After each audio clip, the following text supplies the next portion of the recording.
So next day, and well, I figure I'd start the day with cutting a little bit of the grass, at least just down the shooting range here. And if you're wondering why I left the yellow clover in there, it's because we have so much of this white clover. That's basically all there is around here, and that's the only patch around here, at least on the piece I have, that I know that is white, yellow. So I like to bring that to seed, get a little more diversity in there, spread that around. Just like to have a little bit more diversity. Either way, I get to play archaeologist again, and this one's been a while in the making. So I have an old harrow. I found this one day. So yeah, you don't want to hit that with a mower, amongst many other things. So I figured, oh, I'll go try and pull this out. So I had this rope, another thing of which I found around here, and then I'm trying to, hooked it up to the mower, and it's not budging. So I did a little more investigating, and it seems that this is a much larger. I had to say, I don't know if this is a full harrow. Which, if it is, that would be awesome. I could use a harrow. Well, I've needed a harrow before, and even if it's a little bit smaller than the one I have that is on the farm. But I'm gonna have to get myself a pry bar, a crowbar, and a log, and maybe even a shovel, because this looks like it's gonna be a fun one to take out. So, hey, there's always something new around here.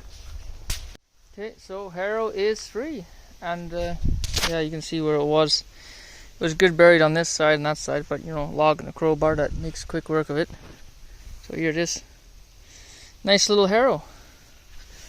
A little bit of, you can see just how nature takes over again and buries everything under it.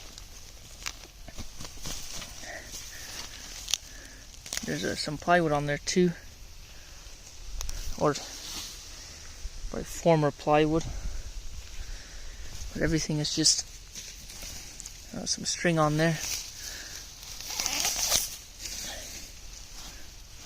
It's just our root mass here. Kind of grew itself around the string.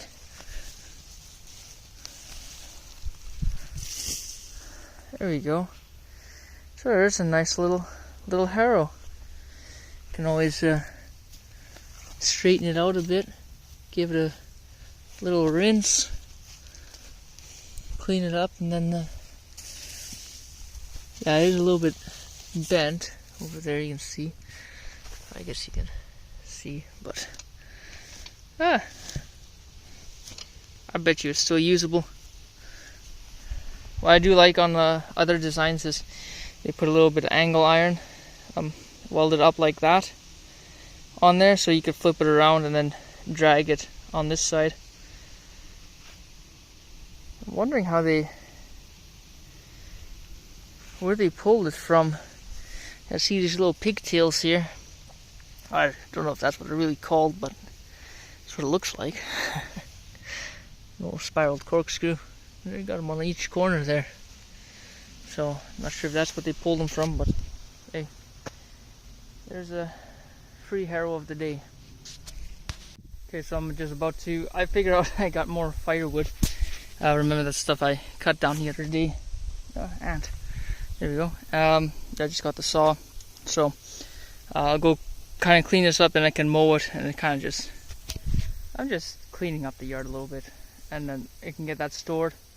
But I just want to highlight too, look at that little maggot dispenser. That chicken is the chickens, even though they have free reign, they go back there periodically throughout the day, and they just they're finding stuff. So it is working. Downside of it, yeah, you do smell it. I will say that. I'm kind of used to that smell, but it's, you know, like I don't. It's not that I like it. It's just I'm not perturbed by it. But I do think that can be mitigated. As the one downside to that system is the smell that will come off of it. It's not bad, but you know, if it's anywhere's, if you get the wind, you know, you'll smell it from there. If you're working in the garden, the wind's there, you'll smell it. But I think if you put a good layer of just layer of charcoal on top of whatever's in there, I really think that should mitigate it. It's probably an experiment I should run. But other than that, I mean, it's a great little additional feed. You know, it's a very high protein source, and you know, the very fact that chickens are foregoing their freedom outside to go back into the coop to pick at that thing says a lot to me. So yeah, it's seems to be doing good. Well, that tree that was there is no longer, and this will be taken on the next load. But I got here one more load of firewood. Yeah, logs and I guess, you know, what's the difference? Longs and shorts. So we'll just get those cut up, and then yeah, at least this can be cleaned up a bit. I'm thinking there is one stump over there that I'd like to get rid of, but how do you say? I probably have to whack that with a hammer, because otherwise I'm waiting for the rot to kick in. Okay, so I had to stop for gas for the chainsaw. I figured in the meantime I'd go quickly make some bread. So I did that, and I made 2 loaves. I'm making 2 loaves. I still have some time left. But this is actually an experiment. Actually, this is a 2-way experiment. One, I've never put them in pans in there. I've always had it freeform on top of the plate. That's a standard wheat bread that I've always made. But that bread is something new entirely, because it is 1 part sorghum, 250 grams sorghum, 250 grams corn. I weighed them out in the seed, and I shoved them all through the mill, and yeah, it takes about 8 minutes to grind out. But yeah, 250 sorghum, 250 corn, and then I put a tablespoon of starch in there because, well, it doesn't have gluten in there to bind everything together. That's also why I opted for the pans. And then it's got 1 egg, tablespoon of baking soda, tablespoon of salt. So I'm just trying that out because that would be then the first time I actually make a bread 100% on my own flour, but not 100% on my own ingredients. So I'm curious to see how that turns out. Alright, so I got the wood stacked and all that, but then I got distracted. Yeah, the bread came out pretty nice, okay for what it was, but the sorghum and the corn, yeah, they don't have gluten in it, so you know, it doesn't bind together as nicely. So I had to figure out that thing. What I had to go make potato starch or something that'll bind it together. But either way, so I got this hive here, and it's got wood shingles, and it when I first put them on there, when I first made them, that plywood was it's like a 1/8 plywood, but it was soaked with linseed oil. I had 3 coats of it on there. I'm thinking I got myself some more. I figure I'd go give it touch it up again. I figured that needed to be done every season, just to help keep it looking nice a little bit. It turned quite a bit grayer than it went on, so you can see like how gray that is compared to what it was. So I'm gonna touch it up, a little bit of oil, and I'll go from there. I'll probably have to clean up the last of the brush from cutting out over there. And I kind of regret putting it there. I should have put it by the garden, because hindsight being 2020, I could just at the end of the season have made a big brush pile, burned it there on the spot, and then I can drag the hose out there and just make the charcoal on the spot. A lot easier than trying to shove it all in that barrel. So we'll see how that goes. I don't really feel like moving the pile that I've already made, but it would clean it up nicely, so I'll think about that. Okay, well, I got the one side done here, so you can see that looks a lot nicer now. And just let that soak in, and then started this side. It's a little bit more difficult because I have to do it from the side, because I can't exactly stand in front of there. It's a bit of a high traffic zone, so yeah, but I can reach over half, so I'll do the 1/2 here, and I'll move to the other side to the other half, and then hopefully without causing them too much disturbance. But it's looking a lot better already, and I really do like the style of this roof, so I think I might do that on more of them, or if I make I got other plans for other hive designs, but I do like how this roof looks. So it is of course more maintenance, but then say you slap a piece of tin on there, you really don't have to do anything with that. But this just gives it a little bit more of a natural look to it. That's what I like about it. Yeah, I just figured I'd show you the difference between stained or how you say oiled and unoiled. It's and especially when it starts soaking in it, you can really start seeing it. But so far the bees have been very nice to me, so you can just see how much darker that already got. It just looks a lot nicer. Well, that concludes the staining, or oiling, I guess. So that'll be it for this season. But man, does that look a whole lot nicer. Well, I decided to actually end up moving the brush. So there's one load, and I figured I'd just pick up what was over here, and then see how high I can stack it. But I just need to get on the other side over there, so hopefully it doesn't, I don't know, snag nothing through there. Get out the house, and then this is what I see.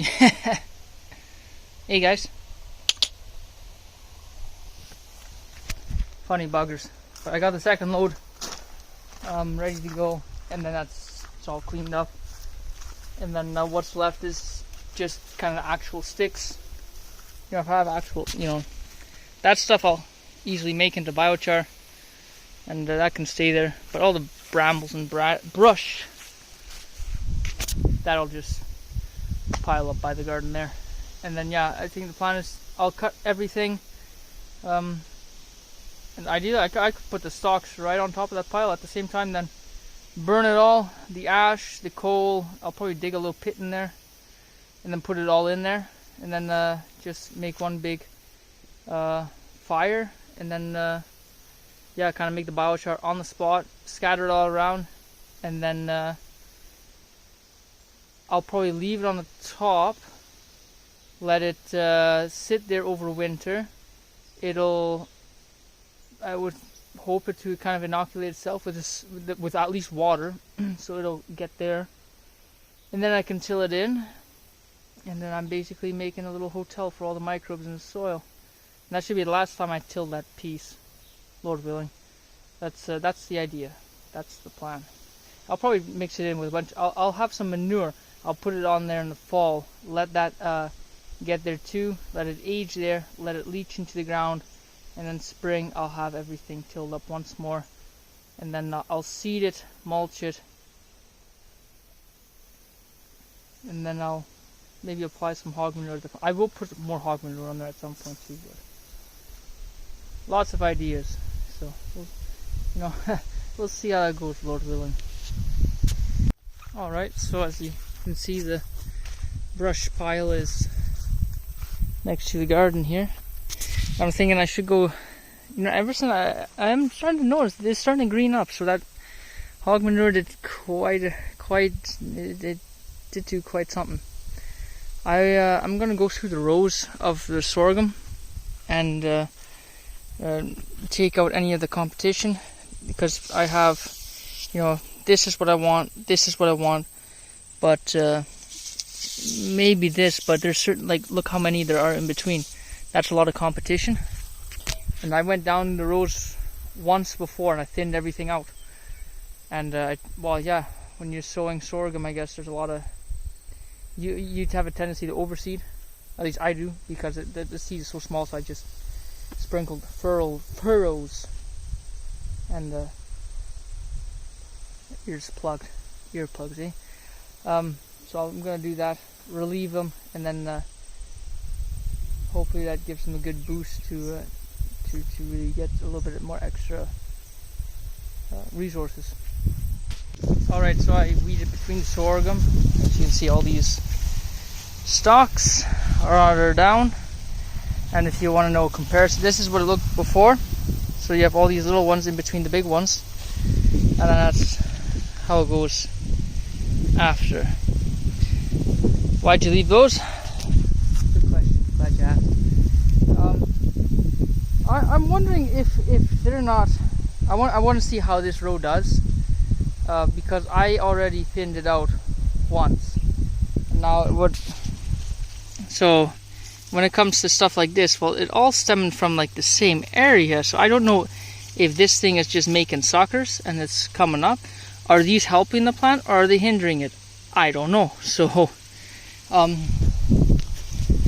a lot of experiments down here. I got one row that is completely untouched. I didn't thin nothing. I want to see how that does. And then I have this row which was thinned, and now I'm leaving the second thinning.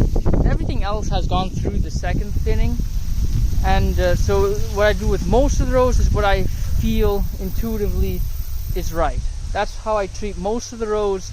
And then wherever there's like a crossroads, I'm gonna leave one row to go one way, and then where I think it's more right, I'll go the other way. That's just how that's how I do my experiments around here. Because again, you know, I guess that information might be out there. I'm not sure, but we'll see about that. But everything is greening up actually quite a bit nicer, so I will say that. Still don't think I'll get much of any corn out of it, to be honest though. What does come out of it will probably just go for seed, just because the genetics there are quite hardy, and it's not worth it to eat it at that point. You know, one piece of bread and then you're done. I'd sooner just keep the genetics there. But in other news, that one is cleaned up. I just took the wire off, and I was gonna hit it with a hose, but it's rather clean already. So I'm gonna store this one away, and then get that out the way. And other than that, and I went around the beehives.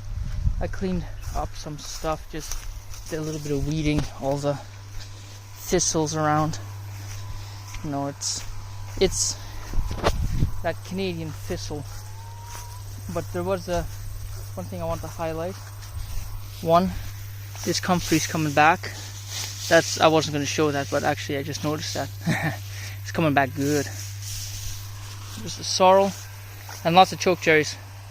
A lot of people don't like these things, but I like them. I pruned those bushes back last year, and they're doing quite nice. And I actually got the nanny berries next to it too. But what was exciting to see was us sitting by the hive here, and of course, when I was sitting here earlier, there was a good bit of activity, and you can see there's, you know, they're a lot more active than previous weeks, I'll say that. So they are growing, and we're still in July. We really have all of August, September, a bit of October. And it's not just this one, but it's also the other one over there. I think they are growing up too. So there's a decent bit of activity. Yeah, there was. Died back a bit. It's nowhere near, you know, what you see over there. But you know, there's quite a few bees here. And like I said, these two hives I'm not going to touch this fall. At least I'll go in there and see where they're at, I guess. I doubt I don't think I'll be pulling any honey. But I'll be happy enough. If they make it through the winter, that's all that's all I want. So Lord willing, that happens. That one, you know, that one I hope to get some honey out of. So yeah, Lord willing, it's a good season. Okay, so I figure I'd at least start it, make a quick door for the woodshed there. So I got the sophisticated schematics all drawn up, and those are my panels, and then those are the struts. And I probably just get 2 hinges in the house, and then it's just something very quick, something very easy. You know, it just needs to, it's just cobble something together. Don't think, just build philosophy. Alright, so that's late in the evening. I'm going to call it a day. I think I'm actually going to call it a day right now. But I got the door cobbled together, so here it stands. Yeah, I was going to put the hinges on there, but I was to figure that out. But then I figure it was it was supper, so I did that instead. And I figured I'll go figure this out later, because it's not as straightforward putting the hinges that I see right off the bat, just because of how everything is shaped up. It's not a regular post on a regular door. So, but yeah, it fits in there. There's a 2-inch lap on top, and I just have to figure out how I can somehow affix it. It's like you see, there's the wood is inset. I have to make it out. Maybe I can. I don't know. I'll figure something out. That I'll do, and just on how I'll get it fixed together. But hey, it is there. I have hinges, and I just need to install that. So I'll figure that out at some other point. For now, I'm gonna call it an evening. Just take it easy. So if you watched this far, thanks for watching and take care.